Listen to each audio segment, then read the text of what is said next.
1999ರಲ್ಲಿ ಭಾರತ ಪಾಕಿಸ್ತಾನದ ವಿರುದ್ಧ ಕಾರ್ಗಿಲ್ ಯುದ್ಧ ನಡೀತಾ ಇತ್ತು.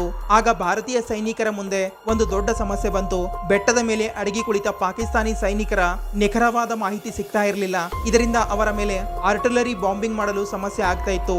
ಅದಕ್ಕೆ ಭಾರತ ಅಮೆರಿಕದ ಸಹಾಯ ಕೇಳ್ತು. ಅಡಗಿ ಕುಳಿತ ಪಾಕಿಸ್ತಾನಿ ಸೈನಿಕರ GPS ಲೊಕೇಶನ್ ಕೇಳ್ತು. GPS ಅಮೆರಿಕ ಸ್ಯಾಟಲೈಟ್ ನ ಒಂದು ನೆಟ್ವರ್ಕ್ ಆಗಿದೆ. ಇದರಿಂದ ಭೂಮಿ ಮೇಲೆ 1 ಮೀಟರ್ ಅಂತರದಿಂದ ವಸ್ತುಗಳನ್ನ ನೋಡಬಹುದು.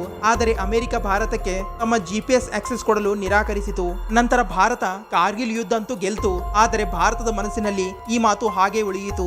ನಂತರ ಭಾರತ ತನ್ನ ಹೊಸ GPS ನಿರ್ಮಾಣ ಮಾಡಲು ಪ್ರಾರಂಭ ಮಾಡಿತು. ಮತ್ತೆ ಈ ಕೆಲಸ ಇಸ್ರೋಗೆ ನೀಡಲಾಯಿತು. ಮತ್ತೆ 2013ರಲ್ಲಿ ಇಸ್ರೋ ಇದರ ಮೊದಲ ಸ್ಯಾಟಲೈಟ್ ಲಾಂಚ್ ಮಾಡಿತು. ಮತ್ತೆ ಫೈನಲಿ 2018ರಲ್ಲಿ ತನ್ನ 2ನೇ ಸ್ಯಾಟಲೈಟ್ ಲಾಂಚ್ ಮಾಡಿ ಇದನ್ನ ಆಪರೇಷನಲ್ ಮಾಡಿತು. ಈ ಸಿಸ್ಟಮ್ ನ ಹೆಸರಿದೆ ನಾವಿಕ್. ನಾವಿಕ್ ಭಾರತದ 1500 ಕಿಲೋಮೀಟರ್ ಝೋನ್ ಅನ್ನ ಕವರ್ ಮಾಡುತ್ತೆ. ಮತ್ತೆ ಅರ್ಧ ಮೀಟರ್ ನ ಅಕ್ಯುರಸಿಯಿಂದ ಯಾವುದೇ ವಸ್ತುವಿನ ಲೈವ್ ಲೊಕೇಶನ್ ಟ್ರ್ಯಾಕ್ ಮಾಡಬಹುದು. ಮತ್ತೆ ಆಪರೇಷನ್ ಸಿಂಧೂರ್ ಸಮಯದಲ್ಲೂ ಭಾರತೀಯ ಸೈನ್ಯ ಇದನ್ನೇ ಉಪಯೋಗಿಸಿ ಪಾಕಿಸ್ತಾನಕ್ಕೆ ಸರಿಯಾದ ಬುದ್ಧಿ ಕಲಿಸಿತು. ಇಂತಹದೇ ಫ್ಯಾಕ್ಟ್ ವಿಡಿಯೋ ನೋಡಲು ಚಾನಲ್ ನ ಸಬ್ಸ್ಕ್ರೈಬ್ ಮಾಡಿ, ಹಾಗೆ ನಮ್ಮನ್ನ ಫಾಲೋ ಮಾಡಿ, ಸಪೋರ್ಟ್ ಮಾಡಿ.